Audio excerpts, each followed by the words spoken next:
The blood flows warm at first, then cooler, then cold. You watch it pool in the basin below, dark, almost black in the dim light of the surgery. The physician's assistant counts under his breath. 7 ounces, 8, 9. Your vision blurs. The room spins, but the bleeding continues. This is medicine in 1785. This is healing. This is how they save your life. By draining it, ounce by precious ounce, until you hover at the very edge of death itself. And the truly terrifying part? They've been perfecting this art for 2,000 years. From the temples of ancient Egypt to the hospitals of Victorian London, from battlefield surgeries to royal bedchambers, humanity's greatest medical minds agreed on one fundamental truth. The key to health was in the blood, and the key to the blood was letting it out. The 4 humours. To understand how bloodletting conquered medicine, you must first understand how the ancients saw the human body.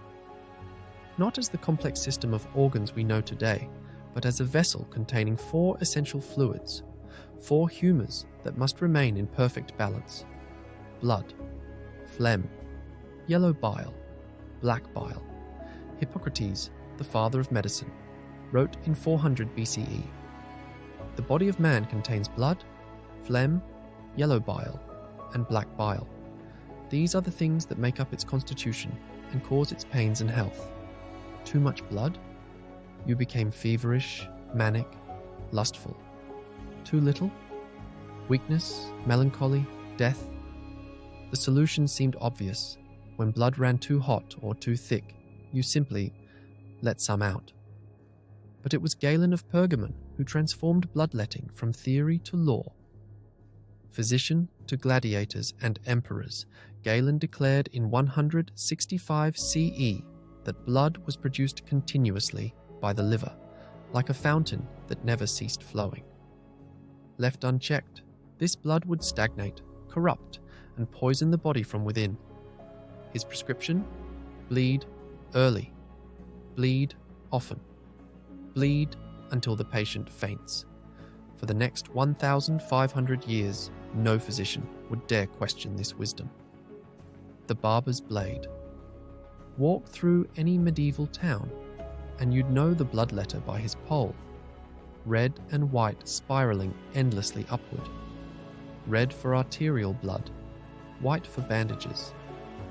The pole itself representing the sick patients gripped while their veins were opened. These weren't doctors in our sense. They were barber-surgeons, men who trimmed your beard in the morning and drained your blood by afternoon. The Venerable Bede, writing in 725 CE, recorded the practice at Jarrow Monastery. Brother Augustine was bled from the arm for complaint of headache. Brother Thomas from the foot for gout. Sister Mary from beneath the tongue for madness of the mind. Every ailment had its bleeding point, every symptom its prescribed drainage. The medieval physician carried charts mapping the human body like a constellation of wounds waiting to be opened.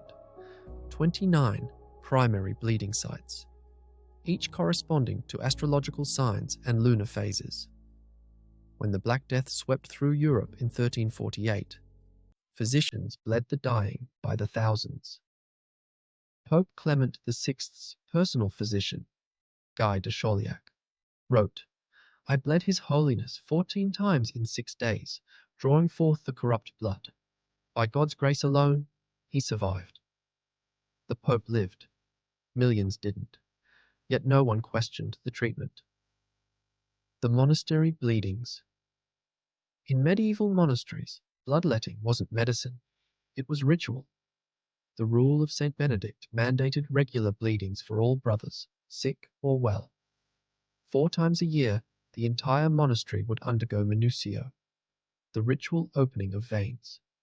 Brother Herman of Reichenau recorded in 1054, "On the appointed day, we fast until none. Then to the infirmary, where Brother Surgeon awaits with his fleams and bowls. The youngest go first, that they might learn courage from their elders' example. The monasteries kept meticulous records. The Abbey of St. Gall's medical manuscript, dated 820 CE, prescribes exact amounts. For melancholy, 8 ounces from the median vein. For excess of choler, 12 ounces from the foot. For demons of the mind, bleed until syncope. But here's what the records don't say. How many never woke from that prescribed syncope? How many bled out on the infirmary floor? The dead were simply recorded as called to God during treatment. Enter the leech. The knife was brutal. The phlegm was crude. But nature had provided a more elegant solution. Hirudo medicinalis, the medical leech. 3 jaws, 100 teeth. A bite so clean you barely felt it.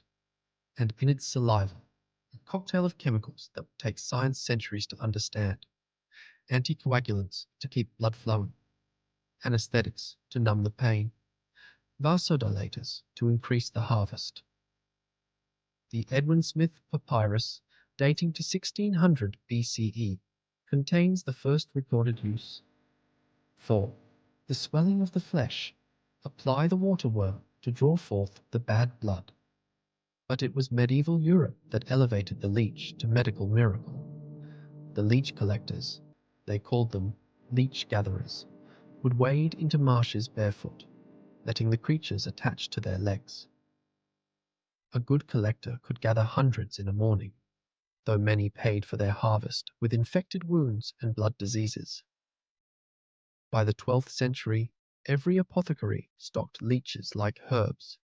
The Circa Instans, medieval Europe's pharmaceutical encyclopedia, devoted 3 chapters to their care and application.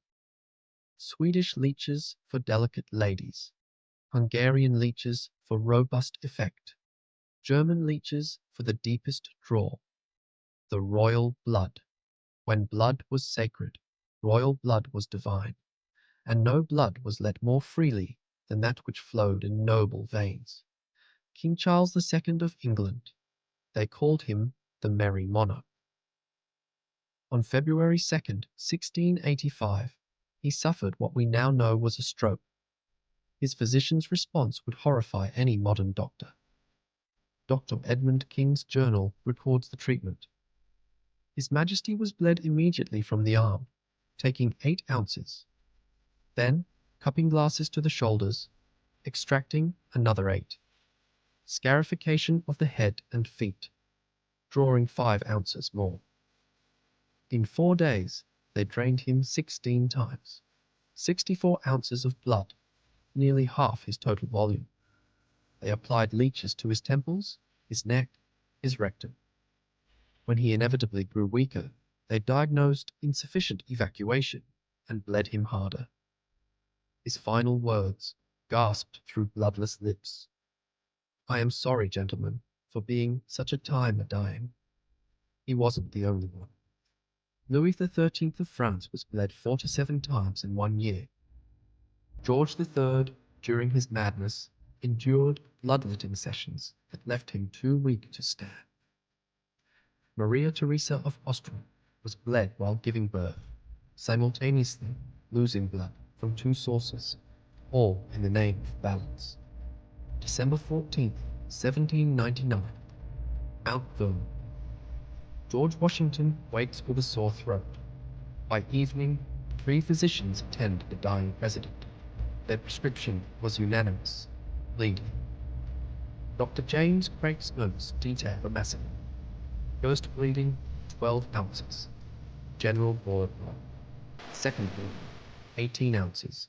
Some improvement noted. Third bleeding, 18 ounces. Patient showed signs of distress. Fourth bleeding, 32 ounces. The general expired at 10:20 p.m. 80 ounces, 5 pints. More than half his blood volume, drained in less than 12 hours. Dr. Craik would later write, "We bled him copiously, and I believe we drew too much blood." Believe? The father of America didn't die from a throat infection.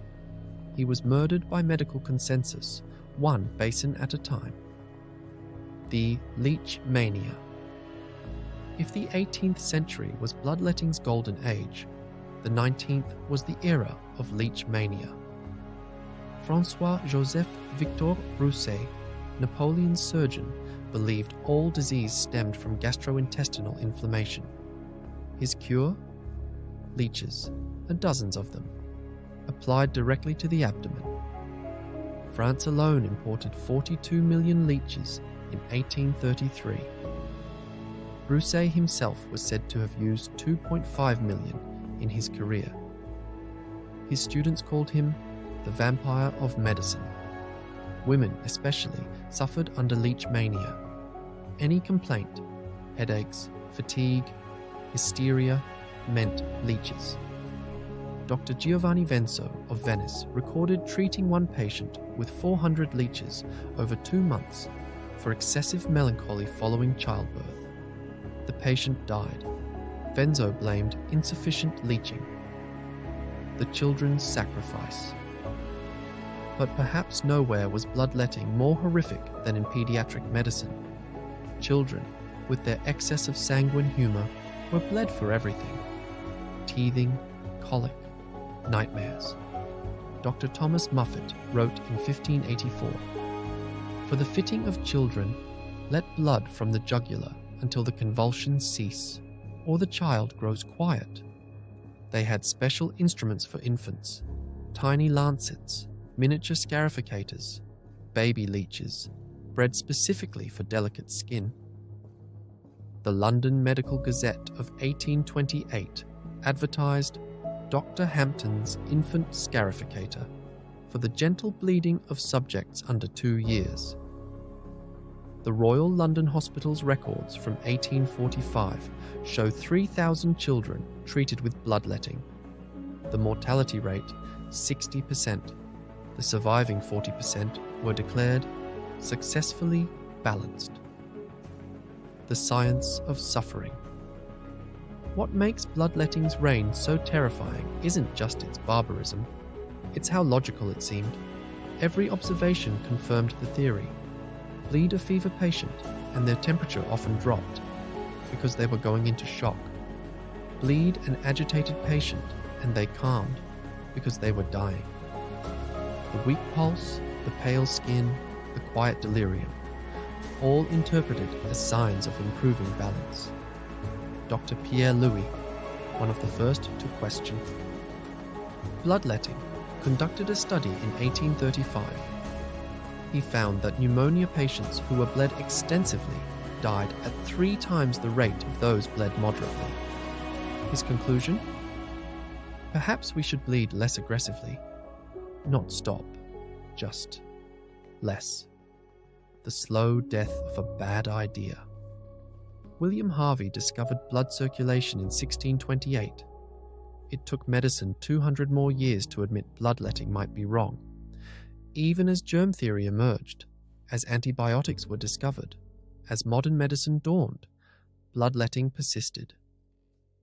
As late as 1923, medical textbooks recommended bleeding for pneumonia. The 1923 edition of the Principles and Practice of Medicine advised, venesection may be employed in robust patients with early pneumonia. Sir William Osler, the father of modern medicine, still prescribed leeches in 1892. For acute congestive conditions, he wrote, nothing surpasses the application of 4 to 6 leeches to the affected region. The man who revolutionized medical education, still reaching for the jar. The resurrection, here's the twist that history loves. The leeches came back. In 1985, Harvard surgeon Joseph Upton faced an impossible case. A child's ear, reattached after traumatic amputation, was dying. The veins were clotted. Modern medicine had no solution. In desperation, Upton remembered something from an old text. He ordered leeches.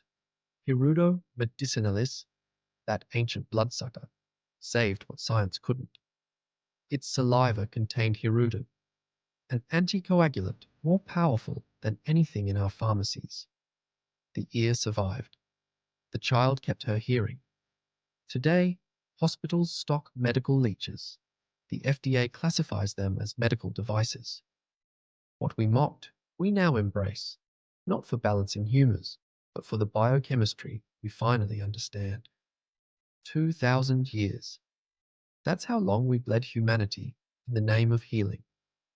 40 trillion drops of blood spilled into 40 billion basins, all because the brightest minds of 40 generations couldn't question what they knew.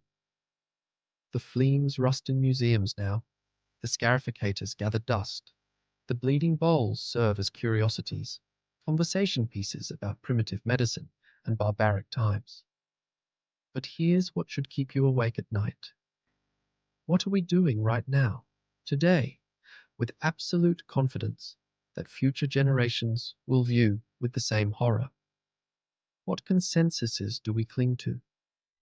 What suffering do we inflict in the name of healing?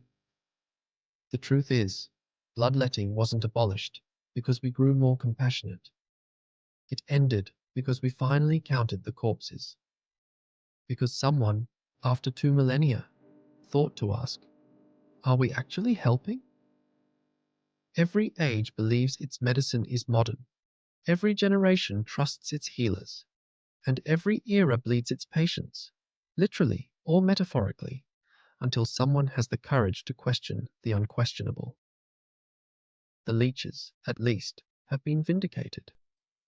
The physicians who wielded them for all the wrong reasons? History has judged them, but not as harshly as they judged the bad blood they spent centuries trying to drain. Primum non nocere,